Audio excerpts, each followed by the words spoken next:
दक्षिणी लेबनान से सटा उत्तरी इजराइल हिजबुल्लाह के हमलों की आग में जल रहा है। उत्तरी इजराइल में शायद ही ऐसा कोई इलाका बचा हो जहां पर हिजबुल्लाह के रॉकेट, मिसाइल और ड्रोन न गिरे हों। और इन हमलों की वजह से लेबनान बॉर्डर से सटा इजरायली क्षेत्र करीब करीब वीराने में तब्दील हो चुका है। लेकिन इसके बावजूद इजरायली सेना और हिजबुल्लाह लगातार एक दूसरे पर हमले कर रहे हैं।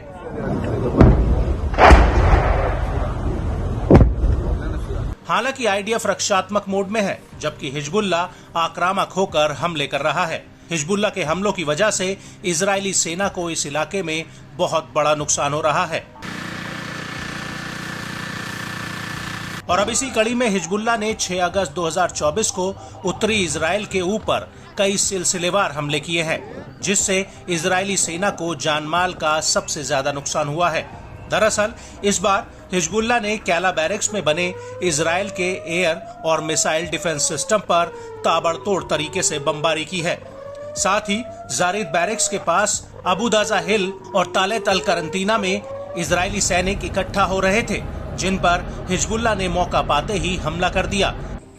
हिजबुल्लाह का कहना है कि उसने कब्जे वाले कफार चौबा में भी रोइशत अल अलाम में आईडीएफ पर रॉकेट प्रोपेल्ड हथियारों से हमला किया है।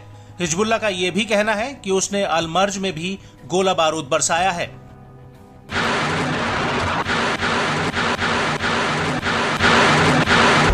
सबसे बड़ी बात यह है कि इन हमलों से पहले हिजबुल्लाह ने इजराइल की गोलन ब्रिगेड के हेडक्वार्टर्स पर एक बहुत बड़ा ड्रोन अटैक किया था। यह हमला शारगा बैरक्स की इजोक 621 यूनिट में बने गोलानी ब्रिगेड्स के हेडक्वार्टर पर हुआ था। यहां पर हिजबुल्लाह ने कामिकेज ड्रोन्स का एक जत्था फायर कर दिया था, जो सीधे अपने टारगेट पर जाकर गिरा था। इस हमले को लेकर हिजबुल्लाह का कहना है कि यह अटैक एकदम सटीक रहा है और इस अटैक में आईडीएफ को भारी नुकसान भी हुआ है।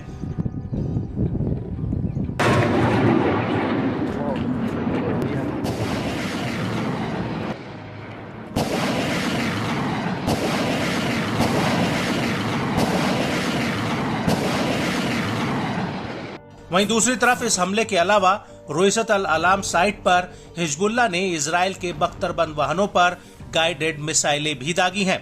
हिजबुल्लाह के मुताबिक ये मिसाइलें सीधे आईडीएफ के वाहनों पर जा गिरी, जिसमें चालक दल या तो मारा गया या फिर घायल हुआ है। हिजबुल्लाह ने इस हमले को लेकर एक बयान भी जारी किया है, जिसमें उसने कहा कि पहले तो उसने कब्जे वाले शीबा फार्म्स में आईडीएफ पर निगरानी रखी और जैसे ही इजरायली सेना की गाड़ियां हमले वाली जगह पर पहुंची तो उनके ऊपर अटैक कर दिया गया।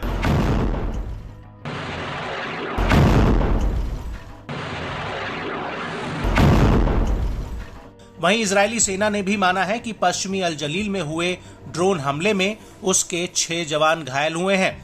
आईडीएफ के मुताबिक ड्रोन्स का मलबा कैला बेस के आसपास गिरा है। वहीं इजरायली मीडिया का कहना है कि रूट नंबर 4 के पास दक्षिणी नहारिया में कुछ सेटलर्स भी घायल हुए हैं और इसी इलाके में इजरायली इंटरसेप्टर मिसाइलें आकर गिरी हैं। इजरायली मीडिया के मुताबिक इस घटना में कम से कम 19 लोग घायल हुए हैं और इनमें से एक व्यक्ति गंभीर रूप से घायल हुआ है। मीडिया रिपोर्ट्स के मुताबिक इन सभी घायलों को नहारिया के गैलीली मेडिकल सेंटर में भर्ती कराया गया है। भर्ती कराए गए लोगों में 17 लोग मामूली रूप से चोटिल हुए हैं।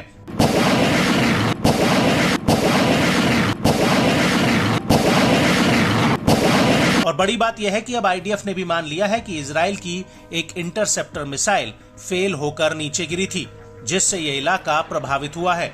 वहीं हिजबुल्लाह के कई ड्रोन नहारिया और आर्मी बेस में जाकर फटे हैं, जिनसे भारी नुकसान हुआ है।